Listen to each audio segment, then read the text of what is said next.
Benvidos á segunda mostra poética Versos a dúas voces, organizada polo colectivo de Bella Bella en colaboración co Ateneo de Pontevedra. Este ano serán 14 as parellas participantes, as que de antemán agradecemos a súa presencia. Por favor, lembramos que silencien os móviles e lembrad que o acto vai ser grabado, así que vamos ás parellas participantes que miren a cámara de cando en vez.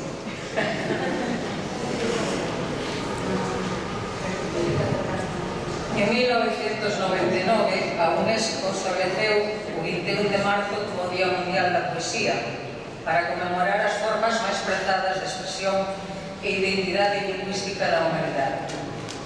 A poesía, practicada ao longo da historia, en todas as culturas, en todos os continentes, fala da nosa humanidade común e dos nosos valores compartidos, transformando o poema máis simple nun poderoso catalizador do diálogo e da paz. Os obxectivos principais da celebración desta efeméride son estimular o diálogo cultural e a paz e fomentar a diversidade lingüística. Nesta época convulsa de turbulencias políticas, xenocidios, ataques a institucións internacionais, transgresións de convenios pactados hai moitos anos. Neste tempo de matonismo e gangsterismo político, cabe preguntarse: cal é o papel da poesía? Escoitaba outro día a canción Diguem Non, de Raymond, do ano 1966. Canción protesta, se chamaba daquela, e da que salientarei uns versos moi acaídos para os escuros tempos que corren. Vimos o medo, ser a lei para todos. Vimos o sangue, que só trae sangue, ser lei deste mundo.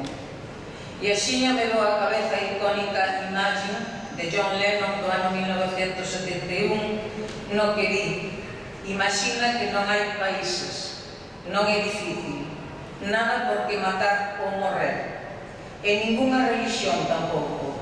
Imagina toda a xente vivindo a vida en paz. Francisco Castro titulaba hai uns días un artigo no xornal galego Grándola Frontejeira.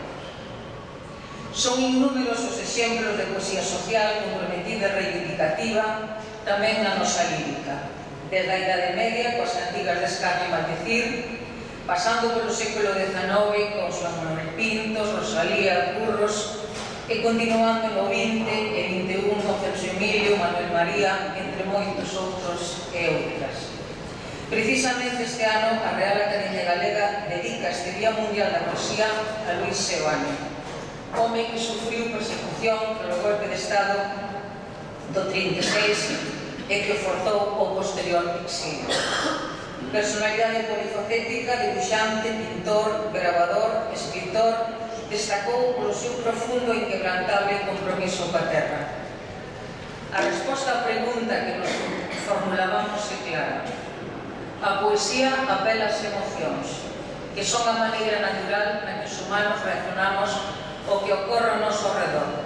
En consecuencia, a poesía é unha panca que axuda a mover o mundo. A poesía é unha arma cargada de futuro, escribiu Gabriel Celaya en 1955. Todos os povos crean cantigas ou cancións para transmitir as súas tradicións e os seus costumes, os seus pensamentos e as súas crenzas. A lírica é a mellor maneira que tocou o ser humano para vincular os sentimentos e a forma de entender o mundo que o rodea.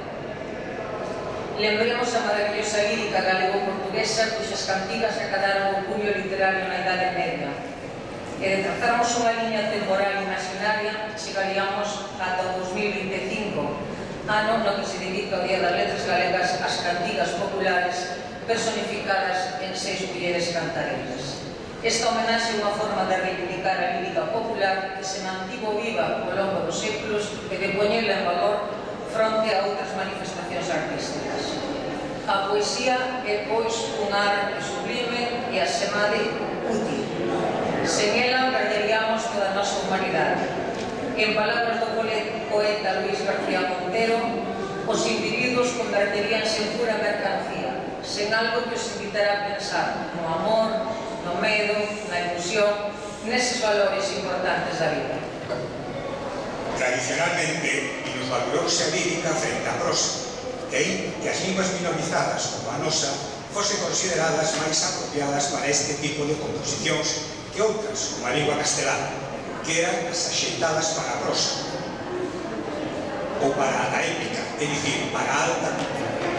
O noso nacemento literario e o resurgimento foron eminentemente líricos, como en todas as culturas, pero iso non significa que a nosa lingua non sexa apta para todo tipo de manifestacións literarias e culturais. Todas as linguas poden desempeñar todas as funcións dentro da sociedade que as creou. Como xa se dixo, este día de conmemoración da poesía pretende fomentar a diversidade lingüística. Todas as linguas teñen dereito a existir, a serem faladas, estudadas e conservadas. Todas as linguas son imprescindibles para manter un ecosistema diverso, no cal é o principal e o máis sobranceiro elemento de identidade. Todas as linguas son creacións únicas e geniais, alquiñas nas que están depositados o saber, o coñecemento, a historia, a maneira de asentarnos no territorio, de ser e de pensar. Ainda que aprendamos outras linguas como unha cuestión utilitaria, a mellor sempre é a nosa, aquela que nos é propia, a lingua que mamamos da teta, parafraseando a castelano, aquela na que desenvolvemos os nosos pensamentos e expresamos os sentimentos máis profundos. O último informe do Instituto Galego de Estatística evidencia que a lingua de noso pasou de ser esmagadoramente maioritaria na Galiza a minoritaria en moi pouco tempo. O idioma que crearon os nosos antepasados está en perigo. Só de nós depende que non asistamos ao seu interno.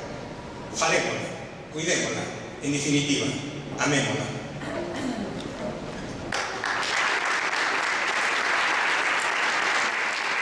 Vamos ao final. Agradecemos tanto ao Ateneo como ao Museo de Pontevedra pola colaboración prestada, aos músicos, claro, a Pablo, ás paredes participantes e, por suposto, a todos os asistentes, os que esperamos ver o ano que ven, a que xa será a terceira mostra. Boa noite.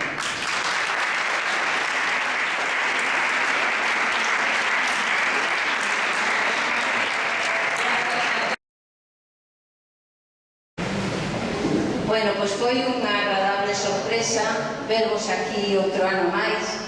Cando empezamos non podíamos imaginar que iba a ter esta repercusión. Estamos felices de que estedes aquí disfrutando con nós desta noite de poesía. Sí, queremos agradecer que responderades tan ben a esta convocatoria. A verdade é que casi non podemos creer que teña a acollida tan boa que está tendo. Así que moitísimas grazas por responder a esta chamada. Moitas grazas a todos os poetas que participastes e a todos os acompañantes. Moitísimas grazas a Clara Pino e a Pablo Vidal, maravillosos músicos, como acabades de ver. E tamén moitas grazas ao Ateneo pola súa colaboración, sen a cal pois non sería posible todo o que vistes hoxe. Moitísimas grazas e esperamos que para o ano volvamos a contar con vos. Moitas grazas.